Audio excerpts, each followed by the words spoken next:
Assalamualaikum warahmatullahi wabarakatuh.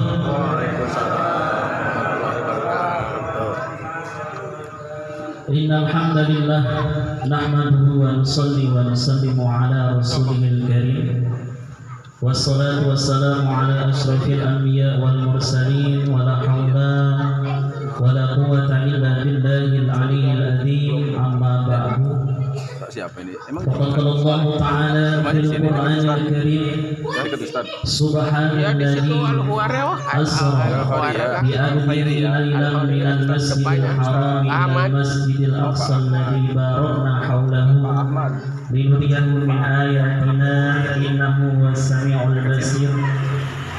Wa qala nabiyyuna Muhammad sallallahu alaihi wasallam awwalu ma yuhasabu bihil abdu yawmal qiyamah as-salah fa in saluhat saluha sa'iru amalihi wa in fasadat fasada sa'iru amalihi.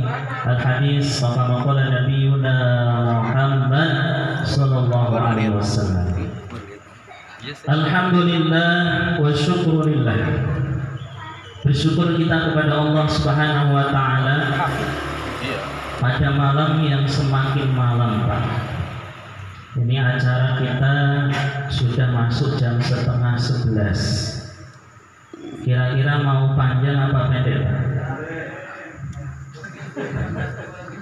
Mau panjang apa pendek kira-kira? ayo sedang aja. Pendek dan lama. Syukur kepada Allah Subhanahu wa taala karena barokah Al-Qur'an kita bisa hadir di sini sebagai simbol wujud kita mahabbah, cinta kita kepada Al-Qur'anul Karim.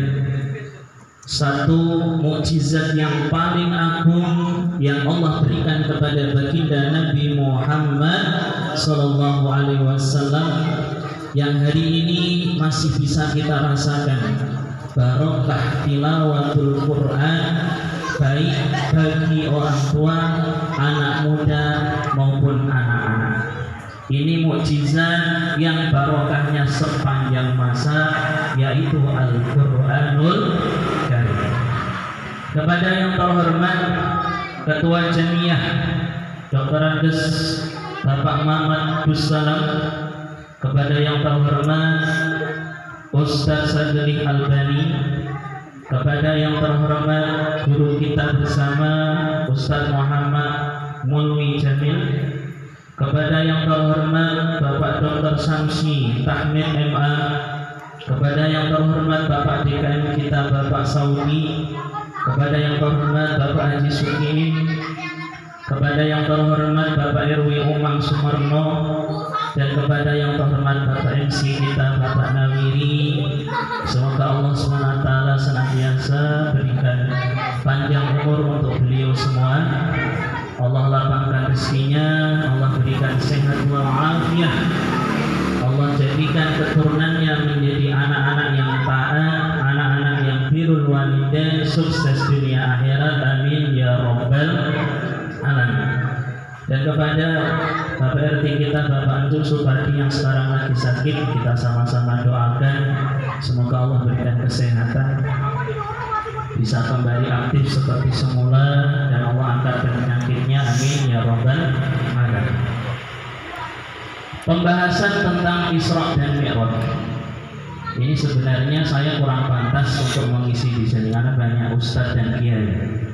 Namun karena sudah ditunjuk oleh Pak Ketua, insya Allah sami'na wa ata'na. Isra dan Mi'raj adalah dua peristiwa yang agung. Jadi ada Isra, ada Mi'raj. Kira-kira kita mau bahas Isra apa Mi'raj, Pak? Isra dulu apa Mi'raj dulu? Isra. Sebelum kita membahas Isra, perlu kita pahami Isra itu apa. Di dalam tafsir Jalalain, Imam Suyuti menyampaikan wa makna Isra sirul lail. Isra itu artinya perjalanan yang dilakukan di malam hari. Maka kalau ada bapak-bapak lagi ngambek sama istrinya, kabur nih. Ditanya sama tetangganya, mau kemana Pak? Mau Isra. Betul atau enggak Pak? Perjalanan mau. Ada istri lagi marahan sama suaminya, ngambek dia keluar malam-malam. Ditanya mau kemana Bu? Mau Isra. Ini kalau kita bahas dengan makna lughah, makna bahasa, Isra itu perjalanan yang dilakukan di malam hari. Maka di dalam ayat yang tadi kita baca ada kalimat laila, artinya perjalanan ini dilakukan di malam hari. Kenapa Allah berikan Isra Mi'raj kepada Nabi? Karena likulli syai'in alamatun wa likulli syai'in asbabun. Segala sesuatu itu pasti ada tanda-tandanya, segala sesuatu pasti ada asbabnya. Bapak mau minum itu karena haus, maka minum. Orang makan karena lapar. Kenapa Nabi diberikan Isra wal Mi'raj? Ulama mengatakan bahwa ada dua alasan baginda Nabi Muhammad SAW diberikan anugerah Isra wal Mi'raj. Dan Isra wal Mi'raj ini mukjizat yang agung nomor 2 setelah Al-Quran. Jadi Bapak kalau bahas mukjizat Nabi banyak. Yang pertama Al-Quran, yang kedua Isra wal Mi'raj. Alasan yang pertama, Allah memberikan Isra wal Mi'raj kepada Nabi ini dengan tujuan menghibur beliau. Beliau dijamu oleh Allah Subhanahu wa Ta'ala, diajak jalan-jalan. Kenapa harus dihibur? Kita pahami Pak, pada tahun 10 kenabian, tepatnya Nabi berusia 50 tahun. Nabi belum hijrah ke Madinah. Beliau kehilangan sosok istri yang sangat dicintai. Seorang istri yang begitu luar biasa berjuang dengan baginda Nabi Muhammad SAW.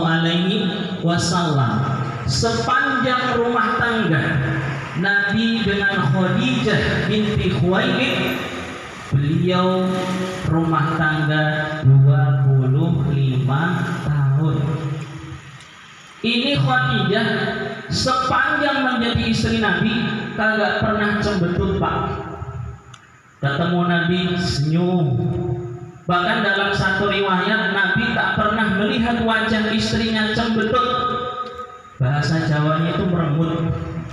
Pertanyaannya untuk kita pernah nggak lihat istri kita merembut Pak? Bapak sering nggak lihat istri Bapak cembetut? Sehari berapa kali kira-kira? Ini istri Nabi namanya Khadijah. Sayyidah Khadijah tak pernah cemberut wajahnya, selalu senyum. 25 tahun berumah tangga dengan Nabi, tak pernah Nabi melihat wajah masam dari Khadijah. Ini dari wajahnya Pak, belum nanti pelayanannya. Makanya Bapak kalau pengen awet muda, pengen panjang umur, ini harus punya istri yang karakternya seperti Khadijah. Nabi semangat hidupnya, bahagia hidupnya. Ini Khadijah senyum terus kepada Nabi. Yang kedua, pelayanannya Pak. Khadijah ini orang kaya. Maka Bapak bisa bayangkan orang kaya ketika meninggal dunia sampai menjadi orang miskin. Kisah yang paling menarik yang dulu pernah disampaikan oleh guru kami, peristiwa sebelum Khadijah wafat. Ketika Nabi pulang dari dakwah, Nabi dalam kondisi letih, dalam kondisi capek. Karena Nabi ketika di Mekah Pak, itu minoritas. Dalam kitab Nurul Yakin disampaikan jumlah umat Islam nggak nyampe 80. Minoritas tinggal di negara kafir yang mayoritas. Berangkat dengan baju bersih, pulang Nabi pakaian penuh dengan kotoran unta, darah mengalir di wajah Nabi, itu hal biasa. Ada satu momen yang paling menyedihkan ketika Nabi pulang melihat Khadijah sedang menyusui putri tercintanya Fatimah. Ini nggak keluar air susu, Pak. Yang keluar hanya darah. Kenapa tidak mengeluarkan ASI? Karena tidak ada makanan yang bisa dimakan. Melihat Khadijah begitu lusuh, capek, dengan baju yang penuh dengan tambalan sekitar 80-70 tambalan, maka Nabi ini dalam posisi menangis. Nabi nangis, Pak. Lihat kondisi istrinya. Dia tanya kepada istri tercinta, wahai istriku, kamu itu punya suami seperti saya. Dulu kamu orang kaya, dulu kamu punya segalanya. Gara-gara semua habis, engkau korbankan di jalan Allah, sehingga sekarang lihat keadaan kamu. Mendengar kalimat ini, Khadijah dengan gagahnya dia katakan kepada Rasulullah SAW, wahai suamiku, wahai Rasulullah, andaikan engkau berdakwah, kemudian engkau harus melewati lautan dan sungai, dan untuk melewatinya engkau membutuhkan jembatan, dan kau tidak punya kayu untuk membuat jembatan tersebut, gali kuburku wahai Rasulullah, gali makamku, ambil tulang-tulangku, engkau rakit untuk menjadi jembatan agar engkau bisa menyampaikan dakwah ke seluruh alam. Ini Khadijah, Pak. Kira-kira kalau Bapak punya istri kayak gitu gimana? Semangat nggak, Pak? Semangat. Ini luar biasa. Makanya begitu Khadijah wafat, Nabi Masya Allah nangis, Pak. Nangis Nabi, sedih sekali. Ini Khadijah meninggal, beberapa hari kemudian paman beliau yang tercinta bernama Abu Thalib itu pun meninggal pada tahun yang sama. Paman tercinta, istri tercinta, dua-duanya meninggal pada tahun yang sama. Maka disebut dengan Amul Hazan, tahun kesedihan. Nabi sedih sekali, kehilangan istri, kehilangan paman. Orang kafir yang dulunya segan sekarang jadi berani melawan Nabi. Maka Allah kasih hadiah, Allah berikan anugerah kepada Nabi Muhammad untuk melakukan rihlah, melakukan jalan-jalan. Ulama mengatakan tidak hanya jalan, tapi Nabi dijamu oleh Allah Subhanahu wa ta'ala. Dijamu oleh Allah, Pak. Maka Isra ini luar biasa. Ketika Nabi melakukan Isra, maka ada satu peristiwa yang perlu kita pahami, bahwa Nabi melakukan Isra wal Mi'raj. Dalam perjalanan Isra, Nabi berhenti pada 4 tempat. Yang pertama, Nabi berhenti di Madinatul Munawwarah, yang saat itu disebut dengan Yasrib. Nabi turun bersama malaikat Jibril menaiki kendaraan yang disebut apa, Pak? Buraq. Kenapa disebut buraq? Dalam tafsir Jalalain, sarahnya tafsir Sawi sarah tafsir Jalalain disampaikan buraq itu diambil dari 2 kalimat. Yang pertama al-barqu, yang kedua bariqun. Al-barqu maknanya adalah secepat kilat. Jadi al-barqu bermakna kilat. Kenapa disebut buraq? Karena larinya, kecepatannya sangat melebihi daripada kilat itu sendiri. Ini Bapak bisa bayangkan kalau naik motor kecepatan seperti itu, rontok gak badannya, Pak? Ini Nabi agak rontok, Pak. Perjalanan secepat itu, naik motor sekali aja yang kencengnya 100 ke atas, ini rambutnya kemana-mana. Ini Nabi naik hewan buraq, sekali melihat lokasi langsung sampai dalam hitungan detik. cepat sekali. Ada yang mengatakan buruk diambil dari kata barikun yang artinya sangat putih bersinar, putih sekali. Buruk itu lebih besar daripada bawal, lebih kecil daripada kuda. Artinya di tengah-tengah antara kuda dengan keledai. Jadi bahasanya ini enggak besar seperti kuda, enggak kecil seperti keledai. Nabi melakukan perjalanan dari Masjidil Haram menuju Masjidil Aqsa. Ulama mengatakan, kenapa ke Masjidil Aqsa Ustaz? Kenapa tidak ke Masjid Nabawi? Ingat, Masjid Nabawi belum dibangun, masih tanah kosong di perkebunan orang-orang Yasrib. Di situ ada tanah kosong yang biasa dipakai untuk mengumpulkan korma. Di situ nanti dibangun Masjid Nabawi. Karena masjid baru dua, Masjidil Haram dan Masjidil Aqsa. Nabi berhenti di tempat yang nanti akan dijadikan Masjid Nabawi. Nabi sholat 2 rakaat. Ini yang pertama.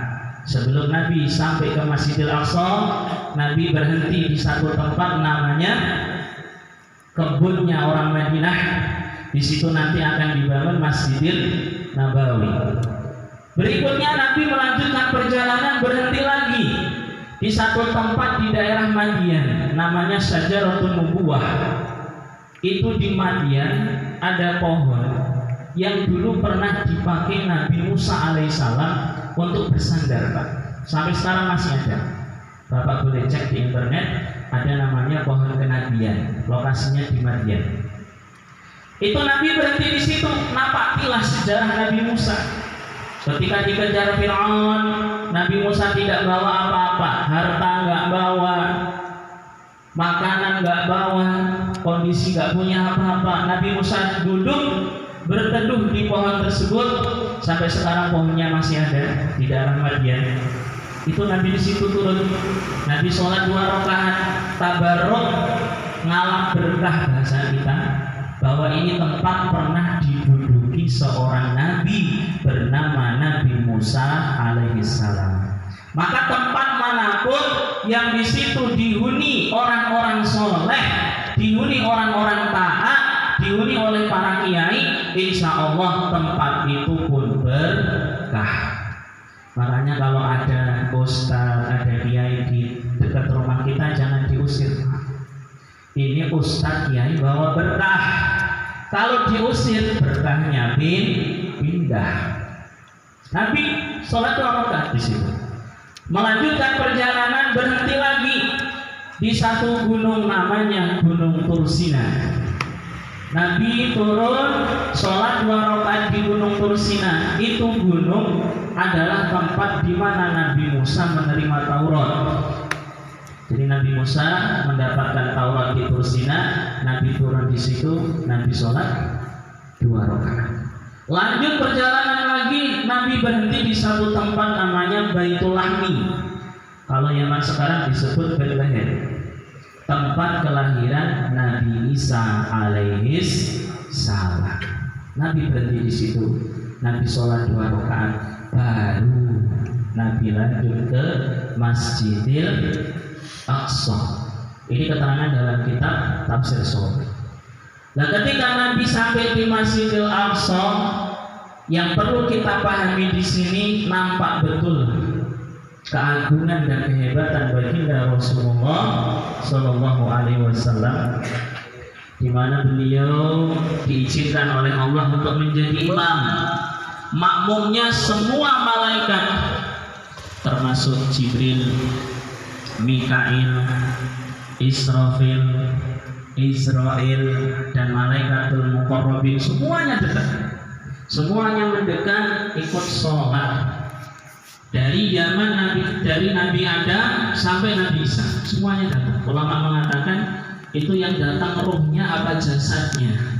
Maka ikhtilaf antar ulama, ada yang mengatakan itu ruhan wa jasadan, ada yang mengatakan yang datang cuma ruhnya saja. Namun seandainya itu ruh dan jasad, semuanya bisa terjadi karena itu atas kehendak Allah Subhanahu wa ta'ala. Selesai sholat, Nabi diberikan suguhan oleh malaikat Jibril. Yang pertama air khamar. Yaman itu Pak, khamar itu belum haram. Khamar itu diharamkan ketika Nabi di Madinah. Ini kasusnya Nabi belum hijrah. Dulu saya sempat bingung. Ya jelas Nabi milih air susu, kan khamar haram. Setelah saya baca kitab, ini tahun 10 kenabian, khamar masih halal saat itu. Bahkan sebelum khamar diharamkan, sahabat itu kalau mau sholat minum khamar dulu. Sampai turun ayat, ya, wala taqrabus sholat wa antum sukara. Jangan kamu sholat dalam kondisi kamu mabuk. Artinya suguhan yang diberikan Jibril itu halal. Khamar halal, susu halal. Ini Nabi milih apa? Susu. Makanya kata kiai besar, kalau Isra Mi'raj harusnya ada susu. Nah ini susu agak ada masalah, ya. Jadi simbol Pak, simbol Isra Mi'raj itu ada susunya. Ya, karena emang Nabi waktu itu disuguhi apa? Susu. Ya alhamdulillah masih ada air putih, ya. Ini Nabi milih apa? Susu. Kata malaikat Jibril, asofta fitron, kamu memilih yang suci. Seandainya kau milih khamar, maka umatmu akan menjadi orang yang susah diatur. Nabi milih susu saja, umatnya masih susah diatur Pak. Apalagi Nabi milih khamar. Alhamdulillah Nabi milih susu Pak. Maka simbol kesucian, ya. Maka ini perjalanan Nabi yang disebut dengan Isra. Isra itu perjalanan yang dimulai dari Masjidil Haram menuju Masjidil Aqsa.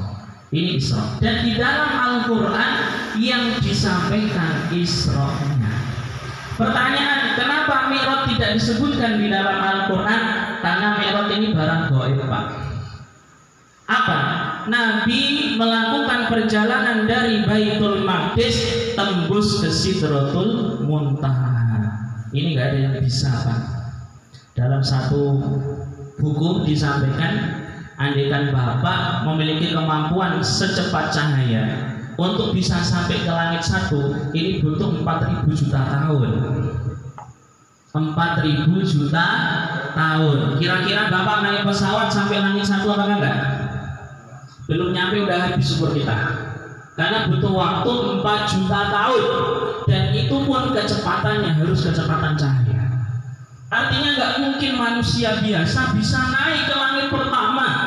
Ini bukan hanya langit pertama, langit 1, langit 2, langit 3, langit 4, langit 5, 6, nggak kebayang.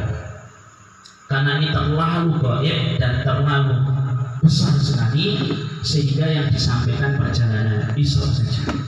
Bahkan dalam kitab Bukhari yang disampaikan adalah perjalanan Isra. Maka kita akan membahas tentang Isra ini. Di mana pelajaran yang kita ambil dari Isra? Yang pertama, setiap ada musibah pasti Allah menyiapkan anugerah. Setiap ada musibah yang menimpa seseorang, maka pasti Allah siapkan anugerah setelahnya. Contoh mudahnya, ada pesantren terbakar, habis pondoknya. Habis itu dibangun lagi dengan begitu indahnya. Ini yang disebut ujian, anugerah setelah ujian. Ini pelajaran yang pertama. Jadi Nabi mendapatkan Isra Mi'raj setelah Nabi diuji dengan ujian demi ujian. Namun Nabi tetap sabar. Karena orang yang tidak sabar tidak akan mendapatkan apa-apa. Man sabara ghafira. Orang yang sabar akan mendapatkan segalanya. Ini yang pertama. Yang kedua, pelajaran yang kita ambil dari perjalanan Isra, Nabi memulai perjalanan dari masjid Pak. Ini simbol untuk kita semua bahwa semua kebaikan yang hari ini kita lakukan itu dimulai dari kiai-kiai dulu, ulama-ulama dulu nggak bangun pesantren. Mereka ngajar di masjid, ngajar di musola. Begitu santrinya banyak kagak muat, baru bangun pondok, baru bangun pesantren. Artinya dimulai dari masjid. Begitu zaman Nabi, hidayah bisa tersebar sampai kita, Pak. Itu dimulai dari masjid. Maka kita mulai kebaikan dari masjid. Maka orang yang jauh dari masjid, dia akan dijauhkan dari segala kebaikan. Ya, jadi orang kalau jauh dari masjid, dia akan dijauhkan dari segala kebaikan. Bahkan kata ulama, ini orang bukan hanya dijauhkan dari kebaikan, tapi orang ini tidak mau diberi kebaikan. Pelajaran yang berikutnya dari perjalanan Isra di sini, Nabi Muhammad SAW melakukan perjalanannya itu malam. Maka dalam hadis disampaikan perjalanan jauh itu disunahkan dimulainya malam. Karena malam ini bumi dilipat, perjalanan lebih cepat. Alhamdulillah ini acaranya malam, jadi sesuai dengan temanya Isra Mi'raj. Jadi kalau Isra Mi'raj itu malam, kalau Maulid itu siang. Nah, jadi bikin acara Isra itu insya Allah malam lebih pas dengan ayatnya. Yang berikutnya yang kita ambil dari pelajaran ini, ketika Nabi Muhammad melakukan perjalanan dari Baitul Maqdis ke Sidratil Muntaha, ada satu kisah yang jarang disampaikan oleh banyak orang, Pak. Kisah Nabi Muhammad ketemu dengan Nabi Adam. Di dalam kitab Tafsir Shawi, ketika Nabi Muhammad bertemu dengan Nabi Adam, di sebelah kanannya Nabi Adam ini ada kumpulan banyak orang, dan di sebelah kirinya Nabi Adam ini juga ada kumpulan banyak orang. Kalau ada orang lewat sebelah kanan, Nabi Adam tersenyum. Kalau ada orang lewat sebelah kiri, Nabi Adam cembetut mukanya, masam mukanya. Maka Nabi tanya, ini kenapa? Maka beliau menyampaikan, wahai Muhammad, wahai Rasulullah, kenapa saya tersenyum ketika ada yang lewat sebelah sini? Ini adalah anak-anakku, ini adalah keturunanku. Kalau mereka lewat sini, berarti mereka min ahli jannah, mereka min ahli surga. Maka aku tersenyum karena alhamdulillah anak-anakku masuk surga. Dan ketika lewat sebelah sini, kenapa mukaku sedih? Murung, karena orang yang lewat sini ini sebelah kiri, Pak, itu min ahlin nar, kata Nabi Adam. Ini orang-orang yang akan masuk ke neraka. Saya sedih. Bapak bisa bayangin, Pak, Bapak punya anak jadi polisi, nangkep anak Bapak juga yang jadi maling. Gimana rasanya, Pak? Pak, ini anak Bapak polisi nangkep maling. Malingnya siapa? Ya anak Bapak juga. Itu yang dirasakan Nabi Adam. Yang dirasakan Nabi Adam sekarang, Pak, sekarang Bapak bisa lihat yang bunuh anak siapa?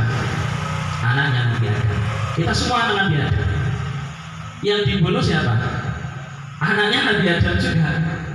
Sama seperti tadi, Bapak punya anak polisi, nangkep penjahat, penjahatnya juga anak Bapak. Ini yang dirasakan Nabi Adam. Ini Nabi Adam tuh sedih. Kalau ada anaknya, bunuh anaknya. Kalau ada anaknya, nangkep anaknya. Kalau ada anaknya, hasut sama anaknya. Ini yang dirasakan oleh Nabi Adam alaihissalam. Jadi kita berusaha menggembirakan Nabi Adam. Semoga nanti sukses hidup kita, bisa termasuk golongan min ashabil yamin, masuk dari golongan kanan. Berikutnya ketika Nabi Muhammad SAW menerima wahyu, dalam riwayat 50 waktu dikasih diskon, bukan diskon bahasa kita, tapi dikasih rukhsah, dikasih keringanan. 50 jadi berapa?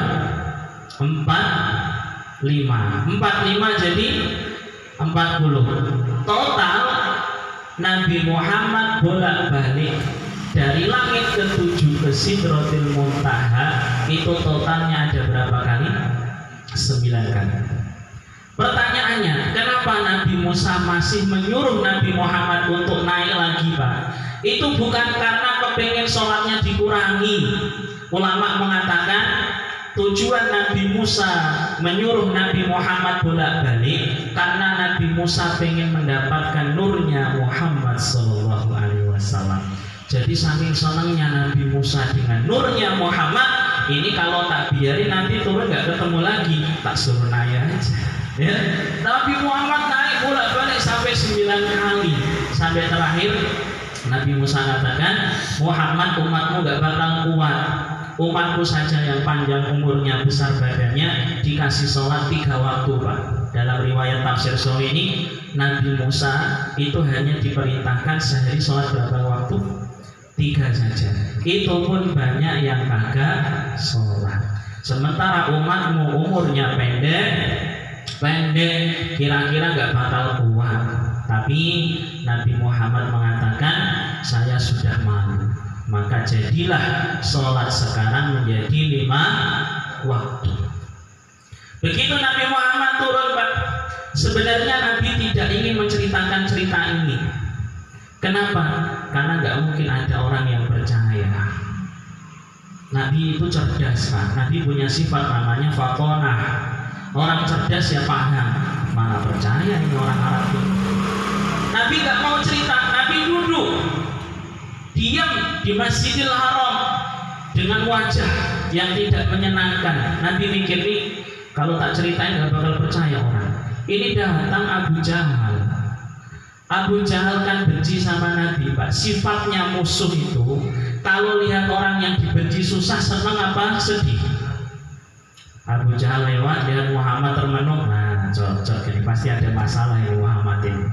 Duduk di sebelah Nabi Muhammad, pura-pura jadi orang baik itu Abu Jahal. Ya, pura-pura jadi orang baik. Ada apa? Kayaknya kamu ada masalah. Iya, saya nggak ada masalah. Cuma saya habis melakukan sesuatu. Apa itu? Ceritakan dengan saya. Diceritakan sama Nabi, Pak, perjalanan Isra Mi'raj. Kata Abu Jahal, gini. Kamu berani nggak menceritakan ini kepada orang banyak? Berani. Ya udah, panggil semua. Bani Adi, Bani Hasim kumpul nih. Muhammad punya cerita. Apa ceritanya? Dengerin. Diceritakan Nabi, Pak. Nabi nggak sampai menceritakan Mi'raj. Nabi baru menceritakan Isra. Ketika Nabi baru menceritakan Isra, satu orang di pojokan mengatakan, Muhammad, tak pikir kamu waras, ternyata kamu gila. Satu orang. Datang lagi orang, oh pantes ini Muhammad ini, kayaknya kena sihir dia, ceritanya aneh-aneh. Masa dalam satu malam bisa melakukan perjalanan yang harusnya ditempuh hitungan bulan? Gak percaya, Pak. Bahkan dalam satu riwayat, banyak yang dulunya Islam menjadi murtad hanya gara-gara peristiwa Isra. Maka dalam kondisi Nabi diejek, dihina, bahkan ada yang mengejek dengan bahasa kasar. Muhammad, coba kaki kamu diangkat satu. Nabi mengangkat kakinya satu. Coba yang satu lagi, gak bisa kan? Masa bilang terbang ke langit, ya. Nabi malu sedih, gak ada yang bela, Pak. Kondisi minoritas, dibully semua orang-orang Mekah saat itu. Datang satu orang yang hebat, teman baginda Nabi, namanya Abu Bakar. Saat itu belum bernama Abu Bakar As-Siddiq. Abu Bakar nama aslinya siapa, Pak? Siapa ada yang tahu? Nama aslinya Abdullah bin Abi Quhafah. Disebut Abu Bakar karena punya anak namanya Bakar. Datang itu Abu Bakar dengan kondisi yang begitu luar biasa. Abu Bakar nanya, ini ada apa ini kumpul-kumpul nih? Itu teman kamu katanya melakukan perjalanan dari Masjidil Haram menuju Masjidil Aqsa, tadi malam berangkat, sekarang udah nyampe itu. Gila kan? Nah, itu Abu Bakar mendengar seperti itu. Apa kata Abu Bakar? Seandainya dia bercerita lebih jauh dari itu, saya akan tetap percaya dengan ucapannya. Orang-orang langsung bilang, sodakta.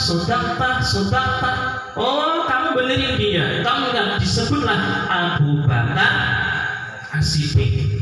gara-gara membenarkan ucapan Nabi di saat 99% manusia tidak percaya, justru beliau mendapatkan julukan yang mulia Abu Bakar As-Siddiq. Pelajaran yang kita ambil bahwa semua yang datang dari Allah terkadang ada yang masuk di akal dan terkadang ada yang tidak masuk di akal.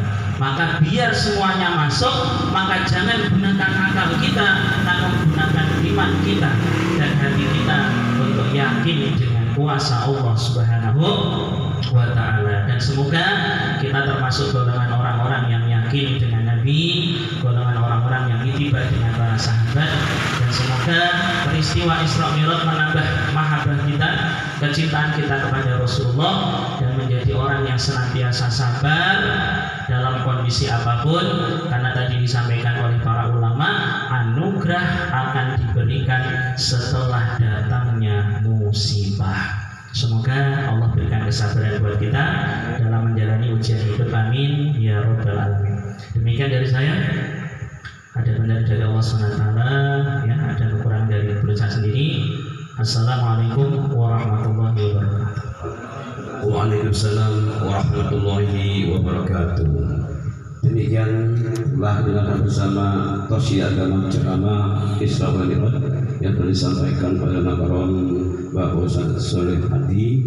Mudah-mudahan kita semua, kita sebagai umat Islam yang beriman, dapat mengamalkan bersama. Intinya apapun kehendak Allah yang terjadi pasti akan terjadi. Hadirin Allah, maka selesai acara kita dari Khatim Quran dan Isra wal Mi'raj sudah selesai. Maka sebagai acara, mohon maaf dari apa-apa yang mungkin kurang tersusun, kalimat yang kurang tertata. Dari saya minta. Assalamualaikum warahmatullahi wabarakatuh.